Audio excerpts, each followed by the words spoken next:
Hai teman-teman. Kalian pernah kepikiran gak sih kalau sungai tercemar itu kerugiannya berapa sih dalam bentuk uang? Nah, dalam video ini kita akan menjelaskan tentang valuasi kerusakan lingkungan yang disebabkan oleh pencemaran sungai oleh PT Industri Sawit Y. Kasus ini menggambarkan bagaimana limbah industri cair seperti palm oil, mill effluent atau POME dapat berdampak pada ekosistem dan juga masyarakat sekitar. Nah, langsung aja yuk kita hitung bareng-bareng.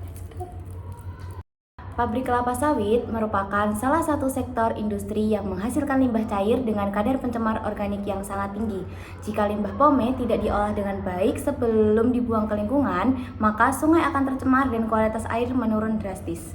Dampaknya mencakup terganggunya biota akuatik serta merugikan masyarakat yang bergantung pada sungai untuk kebutuhan hidup seperti pertanian dan perikanan. PT Y merupakan pabrik pengolahan kelapa sawit yang berlokasi dekat sungai di suatu kabupaten. Berdasarkan kajian literatur, limbah cair pabrik sawit atau POME sering menjadi sumber pencemar air yang dominan apabila tidak diolah dengan baik. Studi literatur menyatakan POME mengandung BOD atau COD yang sangat tinggi dan berdampak pada kualitas air dan biota akuatik. Yang pertama yaitu kita menghitung biaya pemulihan lingkungan dengan rumus CP. Biaya pemulihan lingkungan untuk mengembalikan kualitas air sungai ke kondisi semula. Rumusnya yaitu C pemulihan sama dengan volume tercemar dikali biaya remediasi sama dengan 850.000 dikali 3.000 sama dengan 2.550 juta rupiah. Lalu untuk rumus yang kedua yaitu kita menghitung biaya kelebihan dengan rumus CK, biaya tambahan yang ditanggung masyarakat akibat terganggunya fungsi lingkungan atau biaya tambahan untuk PDAM atau kebutuhan air yang layak guna, yaitu C kelebihannya 200 juta. Selanjutnya ada pada data kualitas lingkungan di pencemaran limbah industri kelapa sawit. Nah, kita saat ini punya tabel komponen dan juga datanya. Pertama, komponen panjang sungai terdampak itu ada 12 km. Lalu volume limbah cair atau POME yang terbuang ke lingkungan itu ada 850.000 meter kubik. Ya nggak sih kalau pangkat 3 kubik kan? Pangkat 3. Selanjutnya kita beralih ke data kualitas lingkungan di pencemaran limbah industri kelapa sawit sendiri. Nah, saat ini kita punya tabel yaitu komponen dan juga datanya sendiri. Yang pertama, komponen panjang sungai terdampak itu sepanjang 12 km. Lalu pada volume limbah cair atau POME yang terbuang ke lingkungan itu ada 850.000 meter kubik. Lalu untuk biaya remediasi air per meter kubiknya ada di Rp3.000. Lalu di luas lahan pertanian terdampak yaitu sawah dan kebun ada di 30 hektar. Lalu penurunan hasil panen yaitu 25% dari hasil panen normal. Lalu pada nilai produksi normal per hektar, yaitu padi atau kebun campuran ada pada 18 juta per musim. Lalu musim tanam yang terdampak ada 3 musim. Lalu jumlah masyarakat kehilangan pendapatan seperti petani dan juga nelayan ada 70 orang. Dan rata-rata kehilangan pendapatan sebanyak 6 juta per orang. Lalu selanjutnya ada biaya tambahan PDAM untuk pengelolaan air akibat pencemaran ada di 200 juta dan nilai ekosistem sungai atau pada fungsi ekologis, keanekaragaman hayati dan juga jasa ekosistem per kilometernya ada di 120 juta per kilometer. Selanjutnya kita akan melakukan perhitungan proses valuasi lingkungan. Di mana perhitungan yang pertama yang akan kita lakukan adalah terhadap kerugian ekologisnya. Nah, kerugian ekologis ini menggambarkan hilangnya fungsi dan jasa ekosistem sungai seperti keanekaragaman hayati. Rumus yang kita gunakan adalah panjang terdampak dikali dengan nilai ekosistem per kilometer. Nah, rumus yang kita gunakan adalah panjang terdampak dikali dengan nilai ekosistem per kilometer. Seperti yang kita udah ketahui dari tabel sebelumnya bahwa panjang terdampaknya itu adalah 12 km. Nah, 12 km dikali dengan nilai ekosistem per kilometernya adalah 120 juta. Jadi untuk kerugian ekologis didapatkan hasil 1.440.000.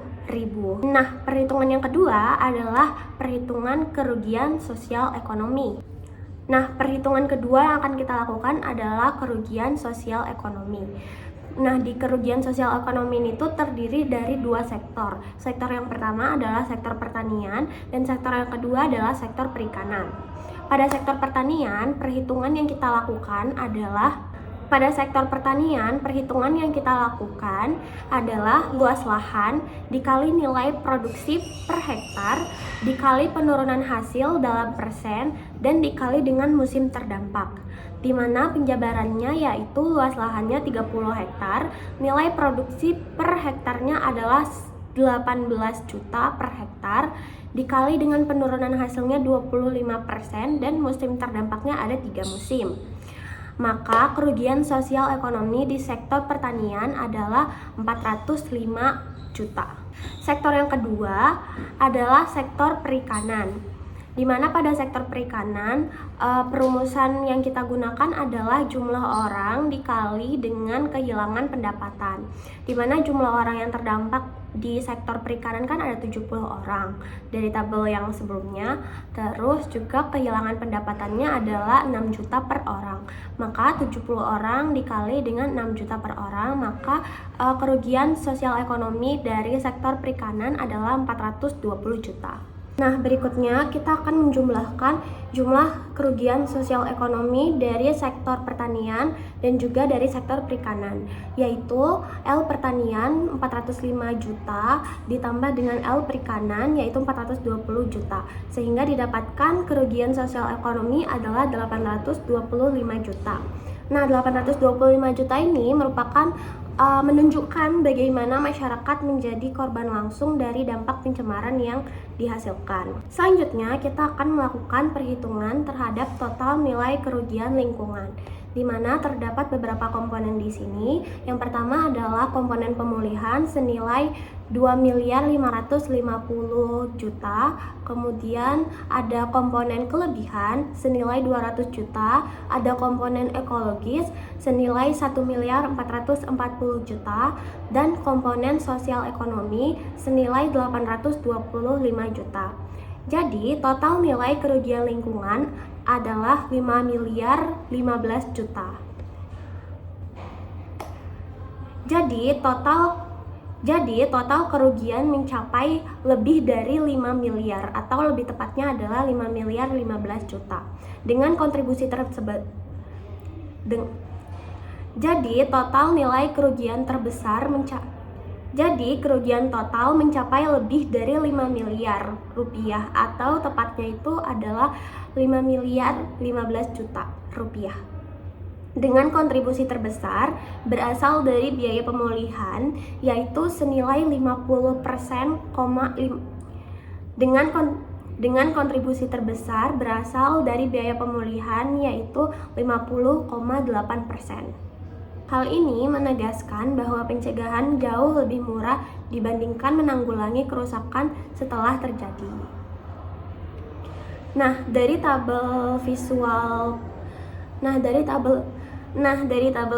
yang telah disajikan didapatkan bahwa kontribusi terbesar berasal dari biaya pemulihan yaitu senilai 50,8%.